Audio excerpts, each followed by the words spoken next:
الحمد لله رب العالمين والصلاة والسلام على أشرف الأنبياء والمرسلين. فأعوذ بالله من الشيطان الرجيم. بسم الله الرحمن الرحيم. فبما رحمة من الله لنت لهم ولو كنت فظا غليظ القلب لانفضوا من حولك. بس یہ اللہ کی رحمت ہی تھی جس کی بنا پر آپ لوگوں کے لیے نرم خو ہو گئے، اور اگر آپ تند خو اور سخت دل ہوتے تو یہ لوگ آپ کے پاس سے منتشر ہو جاتے.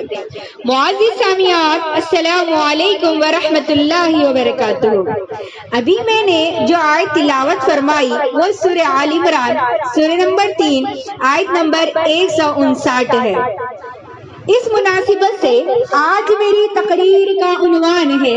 محسن انسانیت رسول اللہ صلی اللہ علیہ وسلم کی مثالی تعلیم و تربیت. محسن انسانیت محمد رسول اللہ صلی اللہ علیہ وسلم کو اللہ تبارک و تعالی نے پوری انسانیت کے لیے عظیم و مثالی معلم بنا کر بھیجا، جن کی تعلیم و تربیت نے پورے جزیرہ عرب کی کایا پلٹ کر رکھ دی، بلکہ پوری دنیا کے لیے رشد و ہدایت کی ابدی قندیلیں بھی روشن کر دی، جو رہتی دنیا تک انسانیت کو عدل و انصاف، امن و سکون اور عافیت و اطمینان کی راہ دکھاتی رہیں گی. اسی طریقے سے ہم دیکھیں کہ 23 سال کی مختصر مدت میں ملک عرب کے وحشی علم و معرفت اور تہذیب و تمدن سے بالکل کورے لوگ تھے، وہ بھی پوری دنیا میں علم و حکمت اور تہذیب و شائستگی کے چراغ روشن کرتے رہے. جو لوگ کل تک ایک دوسرے کے خون سے اپنی پیاس بجھا رہے تھے وہ آپس میں بھائی بھائی بن جاتے ہیں. جہاں ہر طرف قتل و غارت گیری کی آگ بھڑک رہی تھی وہاں امن و آشتی کے گلاب کھل اٹھتے ہیں. جہاں ظلم و بربریت کا دورہ تھا وہاں عدل و انصاف کی شمع روشن ہو جاتی ہے. جہاں پتھر کے بتوں کو سجدے کیے جا رہے تھے وہاں توحید کا پرچم لہرانے لگتا ہے، اور بالآخر عرب کے ہی صحرا نشین جو اپنی جہالت کی وجہ سے دنیا بھر میں ذلیل وخوار تھے، ایران اور روم کے عظیم سلطنتوں کے وارث بن جاتے ہیں، اور ساری دنیا ان کے عدل و انصاف، ان کی رحم دلی اور ان کی شرافت نفس کے گن گانے پر مجبور ہو جاتی ہے. نبی کریم صلی اللہ علیہ وسلم کی تعلیم و تربیت کا جو 100% نتیجہ دنیا نے دیکھا ہے، تاریخ انسانیت کے کسی اور معلم کے یہاں اس کی نظیر نہیں ملتی. چنانچہ اللہ کے رسول صلی اللہ علیہ وسلم کی تعلیم و تربیت کی وہ کیا بنیادی خصوصیات تھی جنہوں نے دنیا بھر میں یہ حیرت انگیز انقلاب برپا کر دیا. آپ صلی اللہ علیہ وسلم کا انداز تعلیم و تربیت اور خصوصیات کا احاطہ کسی بھی انسان کے لیے ایک ناممکن سی بات ہے. اس مقالے میں آپ کی بے شمار تعلیم و تربیت سے میری محدود اور بصیرت اور مطالعے کی حد تک جو سب سے اہم بنیادی معلوم ہوئے ان میں سے ایک دو کو انشاءاللہ میں یہاں پیش کروں گی. اللہ کے رسول صلی اللہ علیہ وسلم کی شفقت و رحم دل سوزی اور خیر خواہی اور رحم دلی، وہ نرم خوئی وغیرہ ہم ہی میں سے ہے جس کو قرآن کریم نے خود ہی ذکر کر کے فرمایا کہ اسے آپ کی کامیابی کا بہت بڑا سبب بھی قرار دیا گیا ہے. یعنی جیسا کہ میں نے تلاوت فرمائی، بس یہ اللہ کی رحمت تھی جس کی بنا پر آپ لوگوں کے لیے نرم خو ہو گئے، اور اگر آپ تند خو اور سخت دل ہوتے تو یہ لوگ آپ کے پاس سے بکھر جاتے، ہٹ جاتے، منتشر ہو جاتے. جن لوگوں نے سیرت طیبہ کا تھوڑا بہت بھی مطالعہ کیا ہوگا وہ جانتے ہیں کہ محمد مصطفیٰ صلی اللہ علیہ وسلم کے مخالفین نے آپ صلی اللہ علیہ وسلم کو طرح طرح سے اذیت پہنچائی،